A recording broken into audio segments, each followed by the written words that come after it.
I find I talk a lot about space when it comes to dogs.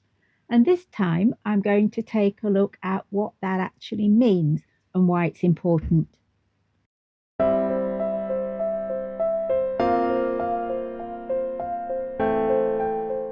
For any animal, including ourselves, it's easy to be comfortable around scary things when they're far enough away. And we do have a phrase where we say that was too close for comfort. And this is exactly what we're talking about here.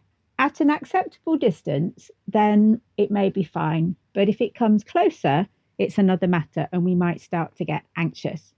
Take spiders, for example. We know there are loads out there, but if someone is scared of spiders, they may not be comfortable with them being too close. It might be fine to know that they're out there in the garden or around and about the house, as long as they're not visible in the room. But what if one scuttles out from under the sofa? Are they happy then? I'm quite happy about spiders, but not everyone is. And if you're one of those people, what are you going to do? You might pull your feet up, you might need to leave the room. Perhaps you can't even go in the room in the first place if there's a spider in it.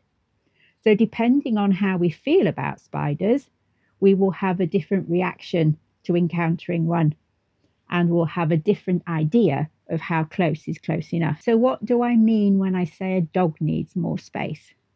Basically, I mean that the dog's response in a situation is individual, and it depends if they are too close for their own comfort, too close for them to cope with something, move further away, and they may be able to tolerate it.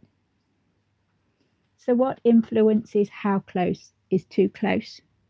And again, this is very individual and not something you get to choose as the owner. So, if we think about squirrels, Meggie is quite happy with squirrels. She doesn't really respond to them. And if we see one, she's just going to mutter a bit to herself. AJ can probably walk past a squirrel these days. And if we pass one in a garden and it stays still, that's probably okay. He might not even notice it. But if Jim spots the same squirrel, even from across the road, all hell lets loose and we have a bit of entertainment on our hands.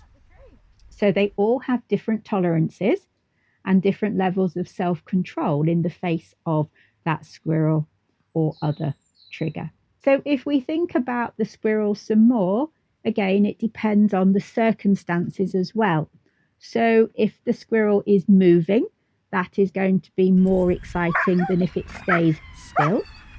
And also how fast the squirrel moves. Maybe it just flicks its tail a little bit. That perhaps isn't going to be as exciting as if it runs for a tree.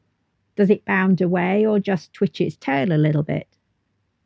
Does it appear suddenly from behind a tree, or was it sitting quietly whilst we walked closer?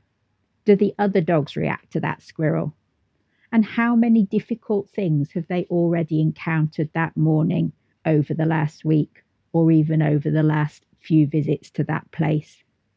So thinking also about the memories they have of what happened last time they saw a squirrel. So this is an emotional response.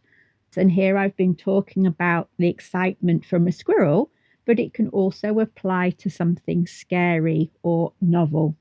It could be unconscious, triggered by neurochemical changes in their brain that occur because they see it. And there may also be an element of a learned habit as well. So they may have been encouraged to chase in their previous career as a racer.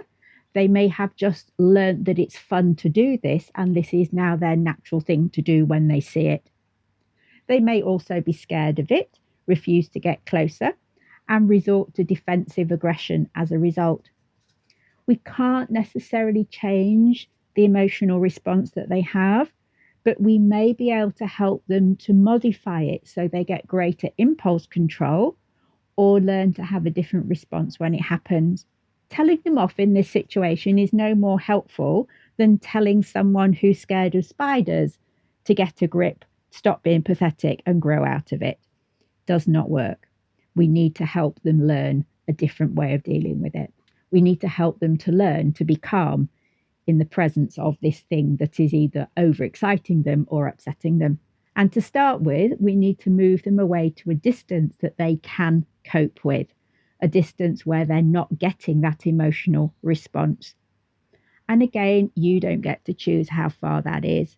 It could be a couple of meters, it could be 100 meters. It's not up to you, it's up to the dog and how they feel. So watch their body language, watch their behavior. And if they can't act calmly, they can't take treats calmly, then you are too close and you need to move further away to allow them more space. So I hope that has clarified the issue of space a little bit for you. We'll be back again soon with more videos for you and hopefully fewer interruptions from Jim. Bye for now. Look out for new videos every Monday, and why not subscribe so you don't miss out?